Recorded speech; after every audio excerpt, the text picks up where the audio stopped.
வணக்கம் நண்பர்களே. மதுரையிலிருந்து 6000 கிலோமீட்டர் தொலைவில் இருக்கிற லாவோ நாட்டுல பாண்டியர்களை பத்தின கல்வெட்டு கிடைச்சதுன்னு சொன்னா ஆச்சரியமா இருக்குல்ல.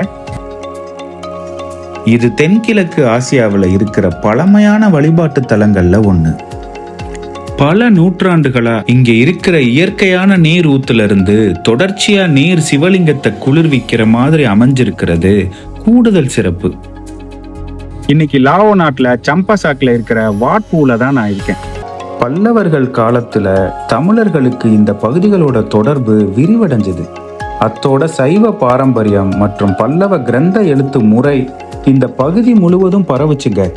இன்னும் சொல்ல போனா தென்கிழக்கு ஆசியா முழுவதும் பல்லவ எழுத்து முறையே பரவுச்சு. மான், கெமுர், லாவ், தாய், பர்மீஸ், சாம், ஜாவனீஸ், பாலினீஸ்னு அனைத்து தென்கிழக்கு ஆசிய மொழிகளும் பல்லவ எழுத்து முறையை பயன்படுத்தி தான் எழுதுனாங்க. இந்த பகிரப்பட்ட எழுத்து மரபு இந்த பிராந்தியத்தில் ஆரம்பகால தமிழ் கலாச்சார செல்வாக்கோட வலுவான அடையாளங்கள்ல ஒண்ணுங்க. இப்போ நம்ம பார்க்குற தேவனிகா கல்வெட்டு சமஸ்கிருத மொழியில பல்லவ எழுத்துக்கள்ல எழுதப்பட்டிருக்கு. இந்த கல்வெட்டு மன்னர் பெருமையை சில உவமைகளோட சொல்லுது.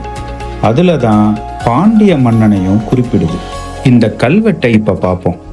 யுதிஷ்டிர இவ சத்தர்மே பகீரத நரபதிரிவ பிரஜாபாலனே தனஞ்சய இவ ரிபுகண விஜயே இந்திரத்யும்ன இவ பூரி யஜ்ஞ விதானே சிபிரிவ பாலனே பகவான் மகாபுருஷ பிராமண்ய தானுச பிராமண்ய பாவே கனக பாண்டிய இவ நியாய ரக்ஷனே மகோததிரிவ காம்பீரியே மேருரிவ ஸ்தைரியே.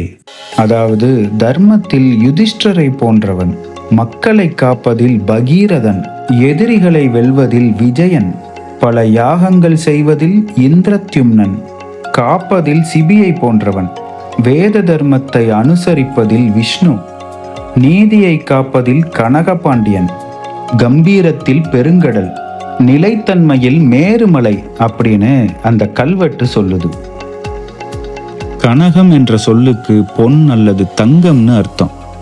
இந்த கல்வெட்டு கனகபாண்டியன்னு குறிப்பிடுறது பொற்கை பாண்டியனை தாங்க. இந்த வீடியோ பிடிச்சிருந்தா கீழே இருக்க லிங்கை கிளிக் பண்ணி இதனுடைய முழுமையான வீடியோவை பாருங்க. மறக்காம நம்ம சேனலுக்கு சப்ஸ்கிரைப் பண்ணி உங்களுடைய ஆதரவை கொடுங்க.